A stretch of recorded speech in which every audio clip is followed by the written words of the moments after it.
పెళ్ళైనా పండగైనా వేడుక ఏదైనా పట్టుచీరల ప్రత్యేక వేదిక వారాహి సిల్క్స్. ఇరాన్ ఇజ్రాయెల్ యుద్ధం వేళ కిమ్ సంచలన నిర్ణయం తీసుకున్నాడు. ఏకంగా 10 బాలిస్టిక్ మిసైల్స్ని నార్త్ కొరియా వదిలింది. జపాన్ జలాల్లోకి ఉత్తర కొరియా మిసైల్స్ దూసుకొచ్చాయి. అమెరికా దక్షిణ కొరియా దేశాల ఫ్రీడమ్ షీల్డ్ విన్యాసాలకు కౌంటర్గా ఈ పరీక్షలు నిర్వహించినట్లుగా కూడా తెలుస్తోంది. రణరంగానికి నార్త్ కొరియా సై అంటూ కూడా ఇండికేషన్ ఇచ్చింది. ఈ నేపథ్యంలో జపాన్ సౌత్ కొరియా దేశాలు వణికిపోతున్నట్లుగా తెలుస్తోంది. యుద్ధ మేఘాల మధ్య ఆందోళన కలిగిస్తున్నాయి కిమ్ ప్రయోగాలు. దీనిపై మరిన్ని అప్డేట్స్ మా కరెస్పాండెంట్ వెంకట్ అందిస్తారు. వెంకట్, కిమ్ జోంగ్ ఉన్ అంటే సోషల్ మీడియాలో వస్తున్నటువంటి ట్రోల్స్ ఏంటి అని అంటే, నన్ను ఎందుకు ఇన్వైట్ చేయట్లేదు, ఒక్క మిసైల్ అయినా నా వైపు వదలండి, 100 మిసైల్స్ నేను కూడా వదులుతాను, యుద్ధంలో పాల్గొంటానని కూడా రకరకాల మీమ్స్ వస్తున్నటువంటి పరిస్థితి. కానీ ఈరోజు నేడుగా అంటే జపాన్ జలాల్లోకి 10 బాలిస్టిక్ మిసైల్స్ తోటి ప్రయోగాలు చేసినటువంటి పరిస్థితి ఉంది. ఏంటి ఇది? ఒక యుద్ధానికి నేను కూడా సిద్ధమనేటువంటి ఒక ఇండికేషన్ ఇచ్చినట్లా, లేకపోతే ఎలా చూడాలంటారు ఈ పరిణామాన్ని? ఎస్ మురళి, అంటే దాదాపుగా గత 10 ఏళ్ల నుంచి కూడా మన కిమ్ జోంగ్ ఉన్ సంగతి చూసుకుంటే, ఉత్తర కొరియా అధ్యక్షుడు కిమ్ జోంగ్ ఉన్ సంగతి చూసుకుంటే మాత్రం అతను ఎక్కడ కూడా అంటే ముఖ్యంగా అటు జపాన్ తీర ప్రాంతంలో అంటే కొరియా తీర ప్రాంతానికి సంబంధించి కానీ అటు జపాన్ కానీ ఇటు చైనా సరిహద్దుల్లో కానీ ఎక్కడ కూడా వెనక్కి తగ్గడం లేదు అనే సంకేతాలు ఇస్తూ వస్తున్నాడు. ఎప్పటికప్పుడు అవసరమైతే అణుబాంబు ప్రయోగాలు చేయడానికి కూడా అతను ఎక్కడ కూడా వెనకడుగు వేయటం లేదు. తన దేశ రక్షణ కోసం, అదేవిధంగా తన పదవిని కాపాడుకునే విషయంలో కూడా అతను ఎక్కడ కూడా వెనకడుగు వేయటం లేదు. అయితే తాజాగా అంటే ఇప్పటికే ఇరాన్ లేదా అంటే ఇరాన్ విషయంలో కానీ, లేదంటే వెనిజులా విషయంలో కానీ, లేదా తర్వాత క్యూబా విషయంలో కానీ ఫోకస్ చేయాలనుకుంటున్నటువంటి అమెరికా ఇప్పుడు ఉత్తర కొరియా మీద కూడా ఫోకస్ చేసేటువంటి అవకాశం ఉంది అనేటువంటి వార్తలు కూడా కొంత సంచలనంగా మారినటువంటి పరిస్థితి. ఎందుకంటే ఉత్తర కొరియాలో అంటే పెద్ద ఎత్తున అటు సహజ వనరులు లేకపోయినప్పటికీ కూడా అటు కొరియా ద్వీపకల్పానికి సంబంధించి కొంత తమ ఆధిపత్యం ఉండాలి. ఎందుకంటే దక్షిణ కొరియా తమ మాట వింటుంది, జపాన్ కూడా తమ కంట్రోల్లోనే ఉంది. కాబట్టి ఇక్కడ ఉత్తర కొరియా విషయంలోనే కొంత వాళ్ళకి ఇబ్బంది ఉంది. ఎందుకంటే ఉత్తర కొరియా అటు చైనాకు, రష్యాకి ఇటు సన్నిహితంగా ఉండటం కూడా కొంత అమెరికాకు ఆందోళన కలిగించేటువంటి విషయం. ఈ నేపథ్యంలోనే అమెరికా, దక్షిణ కొరియా ఈ రెండు కలిసి ఉమ్మడి సైనిక విన్యాసాలు అంటే ఫ్రీడమ్ షీల్డ్ కు ప్రతిచర్యగా ఫ్రీడమ్ షీల్డ్ అనే కార్యక్రమాలు నిర్వహించినటువంటి పరిస్థితి. ఈ నేపథ్యంలో ఏకకాలంలో భారీ సంఖ్యలో క్షిపణి ప్రయోగాలను కిమ్ జోంగ్ ఉన్ నేతృత్వంలో ఉత్తర కొరియా ప్రభుత్వం చేపట్టినటువంటి పరిస్థితి ఉంది. ఉత్తర కొరియా రాజధాని ప్యాంగాంగ్ సమీపంలోని సునన్ ప్రాంతం నుంచి దాదాపు 10 బాలిస్టిక్ క్షిపణులు ఏకకాలంలో సముద్రంలో ప్రయోగించారు. ఈ క్షిపణులు మొత్తం సుమారు 350 కిలోమీటర్ల దూరం ప్రయాణించి జపాన్ సముద్రంలో అంటే జపాన్ కు సరిహద్దుల్లో పట్టడం అనేది కొంత ఆందోళన కలిగించినటువంటి అంశంగా చెప్పుకోవచ్చు.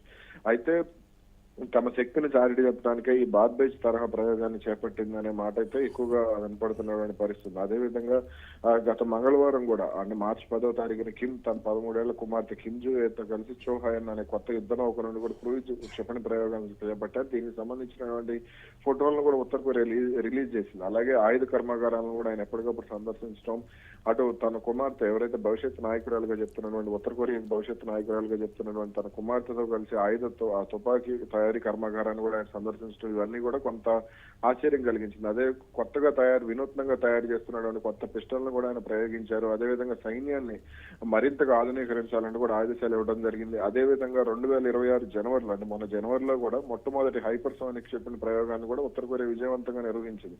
ఈ క్షిపణులు శబ్దం కంటే కూడా 5 రెట్లు వేగంతో ప్రయోగించడమే కాకుండా మధ్యలో కూడా దిశను మార్చుకునే విధంగా కూడా ఉత్తర కొరియా అభివృద్ధి చేసింది. కాబట్టి ఇప్పుడు అటు కొరియా ద్వీపకల్పంలో అతను ఏం చేయబోతున్నాడు ఏంటనే దానికి సంబంధించి కొంత అయితే ఆందోళన కనపడుతుంది. ఏది ఎలా ఉన్నప్పటికీ కూడా కొంత అంతర్జాతీయంగా మాత్రం ఉత్తర కొరియా బలాన్ని అంటే ఇరాన్ విషయంలో ఇప్పుడు అమెరికా ఏ విధంగా అయితే ఇబ్బందులు పడుతుందో తమ జోలికి వస్తే తాము కూడా ఇలాగే క్షిపణులతో కానీ వినూత్న ఆయుధాలతో కానీ మేము ఇలాగే దాడులు చేస్తామనే సంకేతాలను అయితే అమెరికా కానీ అమెరికా మిత్ర దేశాలకు కానీ అతను ఇస్తున్న పరిస్థితి కనబడుతుంది. అంటే చాలా మంది చెప్తుంది ఏంటంటే తక్కువ ధరకి ఆయుధాలు నేను అమ్ముతాను అనేటువంటి ఒక ఉద్దేశమా, లేకపోతే నిజంగా యుద్ధం చేయాలనేటువంటి కోరికతోటి కిమ్ జోంగ్ ఉన్ చర్యలు ఉన్నాయా అనేది కూడా ఒకంత సంచలనంగా మారింది కదా. ఈ రెండు కోణాలను ఎలా చూడాలంటారు వెంకట్? అయితే అతను మామూలుగా ఉత్తర కొరియాకి సంబంధించి కొంత దీని అంటే ప్రస్తుతం ఉన్నటువంటి పరిస్థితుల నేపథ్యంలో కొంత ఉత్తర కొరియాలో ఆయుధాలకు సంబంధించి అయితే ఎటువంటి కొరత లేదు. కానీ అటు ఉక్రెయిన్ సరిహద్దులకు తమ సైన్యాన్ని పంపించి రష్యాకు అనుకూలంగా పోరాటం చేయించడంలో అతను సక్సెస్ అవుతూ వస్తున్నాడు. అయితే తన సైనిక శక్తిని కానీ తన ఆయుధ శక్తిని కానీ దీనివల్ల రష్యా నుంచి కూడా అతనికి ఆర్థిక వనరులు భారీగానే సమకూరాయి. అదే ఆ ద్రవ్యోల్బణం కానీ ఆర్థిక మాన్యం సమస్యలతో కానీ ఇబ్బంది పడుతున్నటువంటి ఉత్తర కొరియాకు రష్యా నుంచి కానీ చైనా నుంచి కానీ పూర్తి సహకారం ఉంది అంటే ఉక్రెయిన్ కు వ్యతిరేకంగా.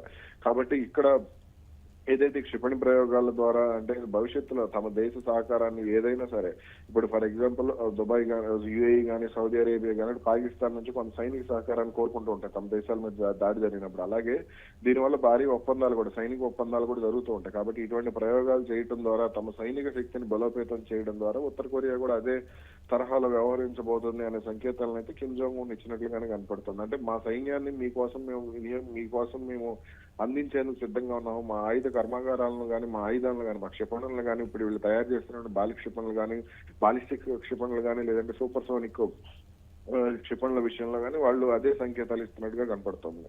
అంటే ప్రపంచం నార్త్ కొరియా రూపంలో యుద్ధాన్ని చూడబోతోందా? అంటే ఇప్పటివరకు కూడా అక్కడ వాళ్ళు, అంటే కిమ్ జోంగ్ ఉన్ ఇప్పటివరకు ప్రత్యక్ష యుద్ధంలో పార్టిసిపేట్ చేయనటువంటి పరిస్థితి ఉంది. మరి ఇదే అదునుగా చేస్తాడు అని కూడా రకరకాలైనటువంటి, సరే ఇది రూమర్సా లేకపోతే ఇన్ఫర్మేషనా లేకపోతే ఉన్నటువంటి పరిణామాలని బేరీజ్ వేసుకొని చెప్తున్నదా అనేది తెలియదు. కానీ మొత్తం మీద అయితే తన పార్టిసిపేషన్ కూడా ఉండబోతోంది అనేటువంటి మాట. ఏ రూపంలో ఉంటుందనేదే ఒక క్వశ్చన్ మార్క్. చూడొచ్చు అంటారా అలాగే?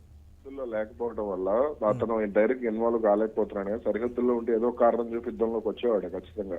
ఎందుకంటే అమెరికా మీద, ముఖ్యంగా ట్రంప్ మీద అతనికి ఒళ్ళమంట ఎక్కువగా ఉంటుంది. కాబట్టి ఇక్కడ సరిహద్దుల్లో అవకాశం దొరకట్లేదు. అందుకని అతను కొంచెం ఎదురు చూస్తున్నటువంటి పరిస్థితి ఉంది. అలాగే మొన్న మధ్య మనం అక్కడ ఉత్తర కొరియా రాయబార కార్యాలయం, ఇరాన్ లో ఉన్నటువంటి ఉత్తర కొరియా రాయబార కార్యాలయం మీద అమెరికా దాడులు చేసింది, ఇజ్రాయెల్ దాడులు చేసింది అనే కోపాన్ని అతను ఏదో ప్రదర్శించాడు.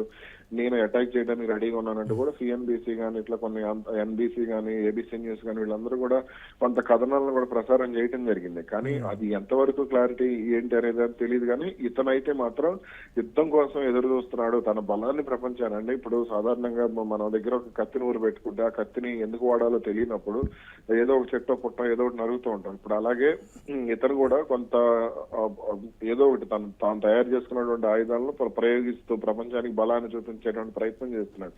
అది మరి ఆట విడుపుగా చేస్తున్నాడా లేదంటే ఒకవేళ నార్త్ కొరియా దిగితే మాత్రం విచక్షణ రహితంగా భీకరమైనటువంటి పరిస్థితులే ఉంటాయనేటువంటి మాట ఉండొచ్చు, ఖచ్చితంగా ఉండొచ్చు. ఎందుకంటే వాళ్ళు అవసరమైతే దేనికైనా, ఇప్పుడు ఇరాన్ దేనికైనా తెగించేటువంటి దేశం. అలాగే అతను కూడా అలాగే ఇప్పుడు ఉక్రెయిన్ ఎలా తెగించి పోరాటం చేస్తుంది, అంటే వాళ్ళకి మద్దతు ఉంది కాబట్టి చేస్తుంది. కానీ ఇక్కడ అగ్రరాజ్యాలు రష్యా గానీ, చైనా గానీ, రెండు దేశాలు కూడా ఉత్తర కొరియాకు మద్దతుగా ఉన్నాయి. కాబట్టి ఏదైనా చేయడానికి అతను వెనకడుగు వేసేటువంటి అవకాశాలు అయితే లేవు అనేది స్పష్టంగా చెప్పొచ్చు. అందుకని ఇప్పుడు ఈ సముద్రంలో నుంచి నేరుగా ప్రయోగాలు చేపట్టడం ఇవన్నీ కూడా స్వయంగా అతను ప్రయోగం చేపట్టేటప్పుడు కూడా దగ్గరగా ఉండి పర్యవేక్షించాడు. కాబట్టి అతని ధైర్యం కూడా కొంత ప్రపంచానికి అంటే భయాన్ని కలిగించే విధంగా ఉందని చెప్పుకోవచ్చు. సాధారణంగా అటువంటి ప్రయోగాలు చేసేటప్పుడు వాటిని దగ్గరగా ఉండి పర్యవేక్షించడం కొంత భయంకరంగా ఉంటుంది. కానీ అతను అలా తన ధైర్య సాహసాలను ప్రదర్శించడం కూడా ఒక రకంగా ప్రపంచాన్ని భయపెట్టిందనే చెప్పుకోవచ్చు.